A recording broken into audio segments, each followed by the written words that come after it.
So, magandang araw mga ka-PB. So, medyo matagal-tagal din akong di nakapag-vlog. Siguro mahigit 5 buwan. Kasi ganito po kasi yan mga ka-PB. Nagtrabaho po kasi ako doon sa Davao. Mga 5 buwan din ako doon. Kasi wala na kasing mga ka-PB, wala nang mga malalaking baha, ganun. Di tulad ng dati na panay baha. So ngayon kasi mga ka-PB, mula nung tumigil ako sa pag-vlog, pagbibideo ko dito sa amin. Kunti lang kasi yung mga babaha, tapos ayun, kunti lang din yung gintong naiipon sa mga gilid-gilid ng ilog. So ngayon mga ka-PB, umuwi ako kasi para ipagpatuloy ko siguro tong video itong vlog ko. So marami ding nagtatanong sa akin kung saan ko daw nabibili yung paning. So halos lahat ng comment nagtatanong kung saan ko daw ito nabili. Ito, meron pa nga ang iba nagko-comment na magkano daw kung bibili sila. So mga kapibi, hindi pa ako nagbibenta ng ganito paning. Ayan. So ito po mga kapibi, mabibili po ito dito lang po sa aming lugar, dito sa Agusan, San Francisco, Agusan del Sur. So may nagbibenta nito kasi maraming free gold kasi dito sa lugar namin. So nangunguha ng ginto, kaya ito ang ginagamit. So marami din gumagawa nito. Dito sa lungsod namin sa San Francisco may nagbibenta ng ganito. So iwan ko lang mga kapibi kung sa ibang lungsod kung meron ba nagbibenta ng ganito. Kasi di pa ako nakapunta ng ibang lugar na gumagamit nito. So ngayon mga kapibi, papatuloy ko yung vlog ko. Una, kung magkano daw to, saan nabibili, pwede bang bumili. So sa akin lang mga kapibi, so kung dito lang kayo sa lugar namin, siguro may magpabibilhan kayo. Dito sa lungsod namin, merong nagbibenta. Ang halaga nito mga kapibi, nasa mga 500 or 400 or 600. Depende sa quality ng kahoy. So meron kasing mahal, yung tinatawag na Nara. Tapos ah pantay yung pagkagawa niya. So ito, hindi siya masyadong pantay. Ayan. So medyo mahal. Meron ding mura. Tapos meron ding yun, mahal. Tapos merong madali lang mabiak kasi napaka-straight yung grano niya. So hindi tulad nito parang pa-curve ganyan. Pero kung pa-straight na yung grano niya, napaka-straight. So madali lang siyang mabiak. So dito sa amin mga kapibi, marami pong nagbibinta ng ganito. So siguro hindi naman masyado marami, siguro mga isa o dalawang tindahan lang nagbibinta dito sa lungsod namin. Nagbibinta ng mga ganito. Tapos yung mga pibi, yung nagtatanong sa akin kung saan daw mabibili yung mercury. So ang sagot ko po doon ay di ko po alam kung saan mabibili yung mercury. Dito lang sa ilog namin, kung mapapansin nyo yung mga video ko, bakit may mercury. Ganito po kasi yan mga PB. Yung iba kasi, dito kasi sa lugar namin maraming mining. Katulad ng Pilsaga Mining Corporation. So maraming nagtatrabaho doon. So yung iba nagdadala ng mercury. So maraming tunnel, mga maliliit na tunnel. Tapos yung iba nagdadala ng kaunting mercury, nagtry doon sa ilog, dito sa ilog namin nagtry. Tapos yung mercury kasi mga ka-PB, pag may natapon na maliit lang, kakalat kasi yun sa ilog. Tapos di na yun mawawala. Kakalat hanggang maanod sa baha, hanggang kakalat ng kakalat. Pero hindi na siya solid na mercury, di katulad ng iba na solid yung mercury, malaki. Yung dito sa ilog is, yung ginto lang, pag dilaw, habang tumatagal at naiipon, pag nahaluan ng mercury ng kaunti, so pag naiipon na siya is naging kulay silver. So yun po ang resulta niya.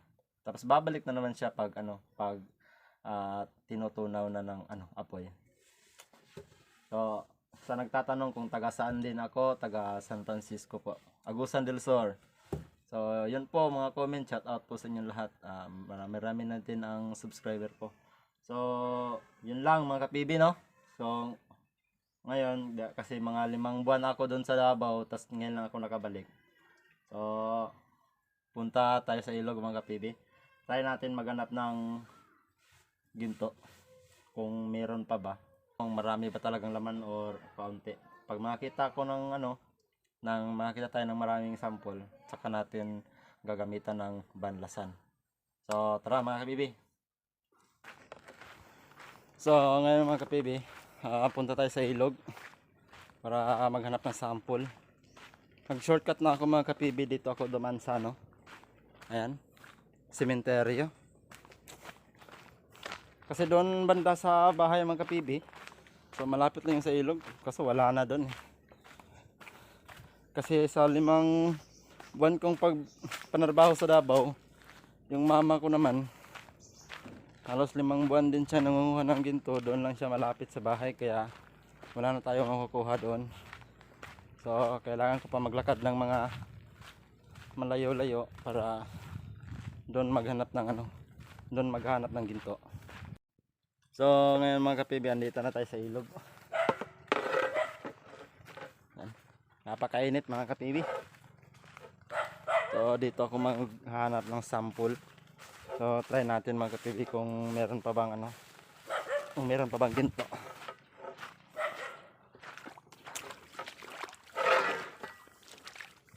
Try natin. Marami kasing mga kapibi, maraming maiitim na buhangin. Ito, yan. Maraming itim na buhangin. So try nating kunan ng sample.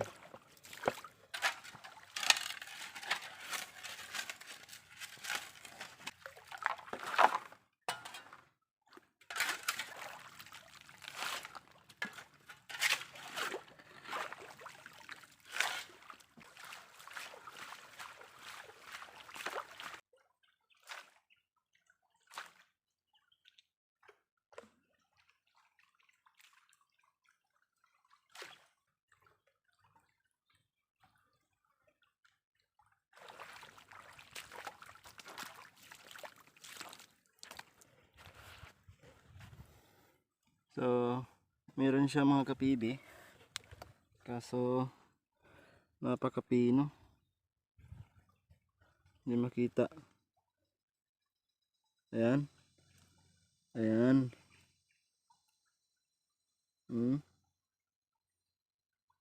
Meron talaga siya mga kapibi, pero kaso, konti lang talaga.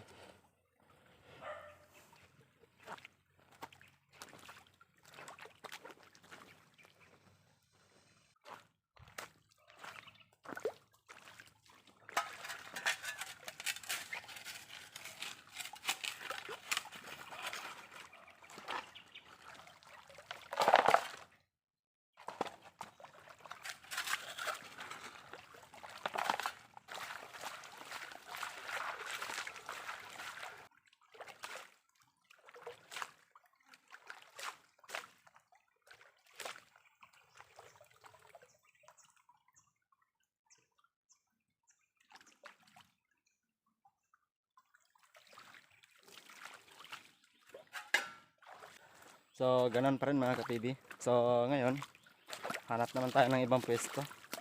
So, dito lang sa malapit.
So ayan mga kapibi. Sample ako dyan. Dyan. Tapos dun sa taas. Pareho lang yung sample. Pareho lang kanina.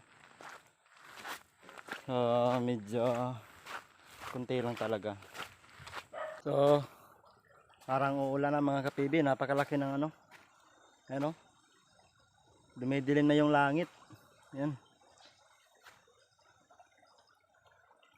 So dito mga kapibi, meron na pala nangunguha ng ginto dito. Ayun oh. Ayun. Yung ano yun, yung bato na yan. Yan kasi ano yan? Parang inano na ng ano, galing na sa banlasan yung buhangin. So may nangunguha ng ginto, tapos daan, pagtingin ko dyan, may mga ano na, may pinagkukunan ng mga sample. So try ko lang dito sa ano, try ko dito, itong gilid na to. Kasi parang meron eh. So try ko kanina parang meron. So try natin ulit.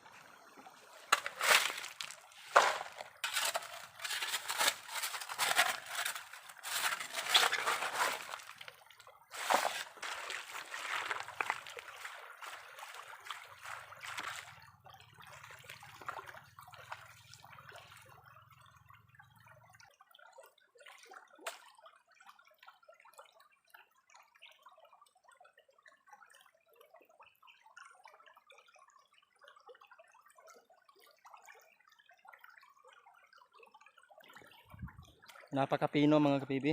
Halos di na makita sa camera. So di ko na lang binidyohan kasi parang di na makita sa camera sa ano. Sobrang liit. So ngayon mga kapibi, uwi na ako kasi ayan. Parang umulan na dun sa taas. Baka maabutan tayo ng ulan, saka maabutan tayo ng baha. Medyo malayo pa yung bahay natin mga kapibi. Sana susuportan nyo ako mga kapibi, no? Thank you. So, yun lang mga kapibi. Bye bye.